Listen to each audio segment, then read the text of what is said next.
Good morning and welcome back to the channel. On today's video we're going to be looking at the sister area to Kata, and this area is known as Kata Noi, which is very popular. I haven't been over in this area for quite some time, and already this morning, just parking up the bike, I have seen some massive changes here. So if you're considering staying in this area, you might want to take a look at this video. I'm actually near to the bottom of the hill that divides Kata Noi from Kata. Now you can walk between the two areas, and I have done a video in the past which I will try and link in the description down below of me doing exactly that, and it's going to take you between 20 to 25 minutes. I have noticed this morning there is now a proper path, so that obviously if you've got a pushchair, children, there is a decent pavement that you can walk along on the one side. The other side they're working on, but bear in mind there is a hill that divides Kata Noi and Kata, and you can't get away from it. You've got to walk up a hill and down a hill both ways. But bear in mind the heat here in Thailand, and that will vary with the humidity depending on the time of year. So let's start off. Before we look at the beach, we're going to look at the road, and there's only one road which is in front of us, and we're going to have a walk down here towards the public entrance, because a lot of people believe that the Katathani, which is to the right hand side here, very nice 5-star hotel, has the sole rights to Kata Noi's beach, and that is incorrect. Kata Noi's beach is a public beach, however the entrance to it is right down the road, and it's only very small, and a lot of people can't find it. You can see quite a lot of development going on. There are several hotels in this area, but the main one that dominates this area is of course the Katathani, as I've already mentioned, and I've already seen that they have had some more development on the actual hotel on the right hand side. So I've seen a nice area here that they've made some quite big improvements. I don't know whether it's the dining area, the breakfast area, but I've not seen that before. There's some shops built into it as well that I've not seen before, so quite a lot of building that's been going on over the last few years. And then we have this, which is completely new, and this is a new wing to the Katathani. So now it's not only on the right hand side but on the left hand side, and this is quite a substantial development, as you can see, and it's still being built, but it is open by the looks of it, because just as we pass this area here where they're finishing off the water feature, I guess that you'd call it, there is a restaurant, and I've seen swimming pools behind there. Now I don't know much about this wing, because I didn't even know it was here until literally 5-10 minutes ago, because I haven't been over for a while. It's been a few years since I last covered Kata Noi, but we're going to take a look at it today, see what changes have taken place. Now that is new. I don't remember that being there, and you can see there's people inside there, and it looks like a breakfast area possibly, or is it reception? I think it's breakfast. I think people, yeah, I can see one of the chefs there in that white hat. So that's going to be the breakfast area, I'm guessing, of the Katathani. They may have several, I don't know, because there's another restaurant here. The Katathani is now a very large hotel indeed, and as I said, it's quite easy to mistake the Katathani as having sole rights to the beach, but there is a public entrance, as you will see as we walk along here. And again, all this, there's a new restaurant here, not quite sure what that's Royal Thai Cuisine there. So we've got a nice Thai restaurant, and then there's a little boutique shop down there, and you can see yourself now, I don't know whether that's part of a restaurant, but there's a restaurant there. I'm guessing that's the outside part. The swimming pool's at the back. Obviously I'm not a guest, so I'm not going to go wandering in.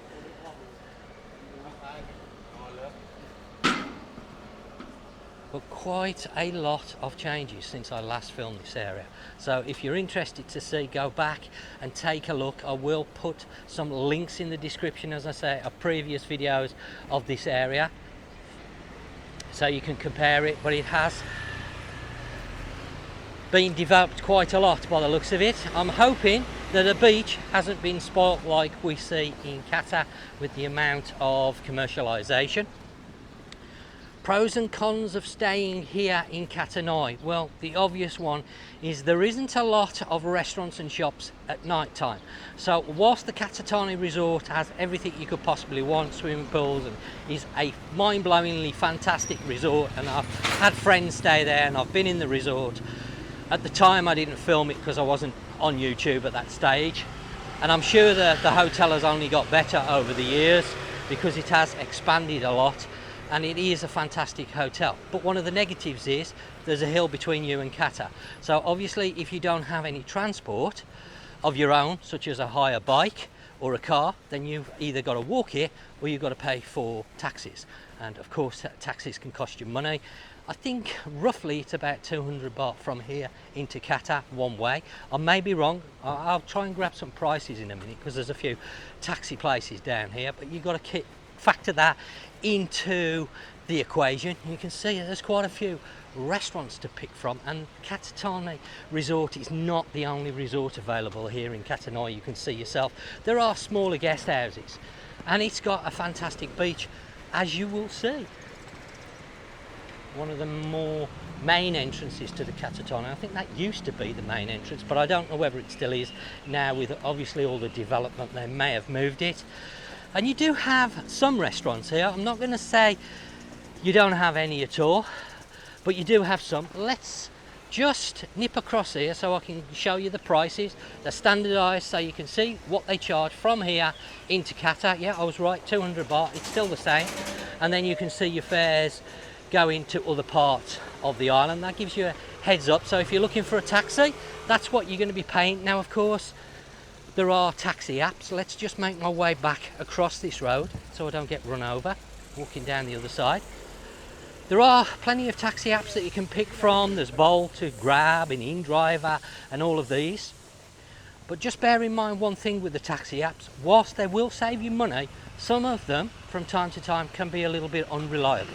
So an example of that is you will book a taxi and they won't turn up because between you booking it and them arriving, they've had another customer book a fare that's worth more money to them. So I have read this on my Facebook group. Again, check the description for the links. If you're interested in that, join the group, and there's discussions on there about Phuket and Thailand in general. And of course, people have commented that sometimes these apps can be a little bit unreliable, whereas obviously here, if you jump into a taxi, the guy's going to take you there and then. You don't have to wait around. You don't have the risk of the taxi being cancelled on you, but you're going to pay more money. So you have to decide. Of course, if you've got your own transport, such as a bike or a car, then that's not going to be an issue. And the hill between Kata Noi and Kata isn't a problem if you've got your own transport. Obviously, you haven't got to walk it. But if you've got to walk it every day, then depending on the time of the year, it can be hard work, to say the least. It's a decent walk, and like I've said, I will link that video where I walked it and you can see for yourself.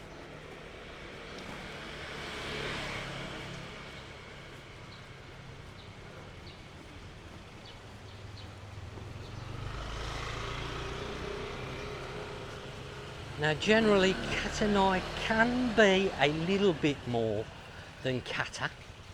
A little bit more because it's geared with the Katathani to 5-star guests. Some of the hotels can be a little bit more pricey. I'm trying to show you and give you an idea of some of the prices. I can see anything from 180 baht up to 200 there.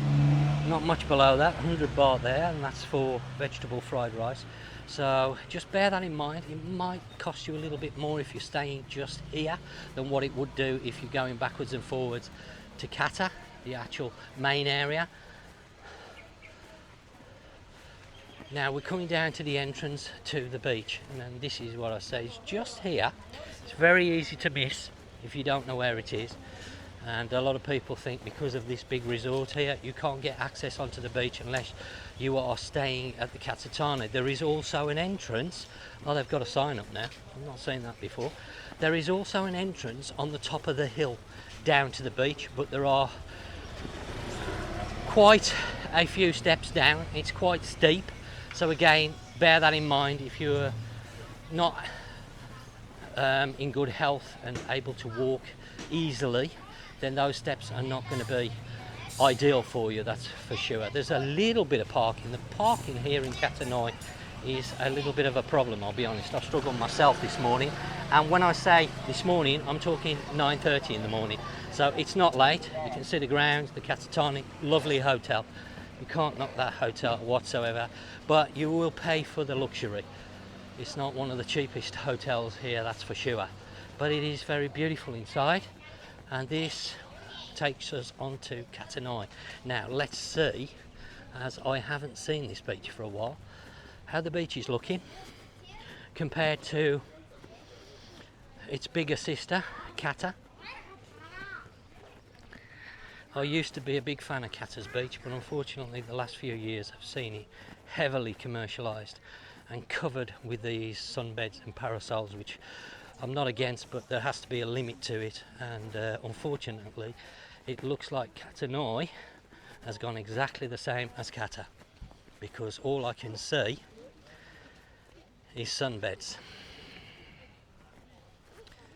Now, I've spoke about this many times on the channel, both on this channel and my other channel previously. There is a need for sunbeds, obviously, but there has to be a reasonable amount, and I think it comes down to greed, as I've said before, and there's supposed to be a 10 to 15% rule on the beach, that they can only take up a maximum of 15% of the beach. But you can see all the way down there, that rule's gone out the window here in Kata Noi. What a shame, because Kata Noi's beach, when it isn't covered in sunbeds and parasols, is actually a very beautiful beach. However, in low season, this beach has very high waves, and that's something you need to be very mindful of depending on what time of year you come into Phuket. At this time of year in January, high season, the water's relatively calm and ideal for swimming. But I will say one thing about Kata Noi's beach compared to Kata: it does drop away a little bit more sharper. As you can see, these people already waist deep in the water, so if you've got younger children, it may not be ideal because it gets deep very quick. Whereas Kata, their main beach there, is more of a gradual descent into the ocean. So it doesn't get as deep so quick. So it's, in my opinion, my personal opinion, I think Kata's beach is better for younger children. But Kata Noi's beach is still nice. You just need to keep an eye on them because it does get deep fairly quick. And out of high season, you need to really pay attention to the beach flags and the waves, because they can get very big here. They use it for surfing. Certain times of the year, a lot of surfers go on this beach because they do have very big waves, and of course that can be dangerous. But you can see yourself, plenty of people on the beach here. A lot of sunbeds empty though, unfortunately. And it is a beautiful beach, there is no doubt about that. And just check out the weather. 18th of January. We're just coming up to about 9:45 in the morning, and it looks like it's going to be a cracking day. So, let me know some thoughts. Drop them down in the comment section down below. Let me know what you think about Kata Noi's, the area. I'm a little bit disappointed. I haven't been over for, well, maybe a couple of years. I'm not sure. Maybe a year, maybe 2 years. I'm not sure when the last time I did a video on this area, but all these sunbeds wasn't here. Obviously since then they've appeared, much like Kata's beach, which for me it's overkill, it's too much. But if you like sunbeds and parasols, they're not going to bother you. But this beach is a stunning beach without a doubt, and the Katathani, a great hotel. But there are other choices in this area as well. Just bear in mind, not such a wide choice at night unless you've got transport or you're willing to pay for a taxi. And I guess that's it for today. I don't want to make the video too long. I just wanted to give you a snapshot of this area currently in high season. I was quite surprised with all the changes that are going on in here. A lot of development across the whole of the island, to be honest. Everywhere's changing, so videos become outdated very quickly. After 6 months, really, the last video that I did on here is well outdated because it doesn't cover all the changes. So drop me some comments down below. As always, if you haven't subscribed, then please consider subscribing to the channel. If you've enjoyed the video today, of course, give it a thumbs up. And I guess that's it. I will catch you on the next one.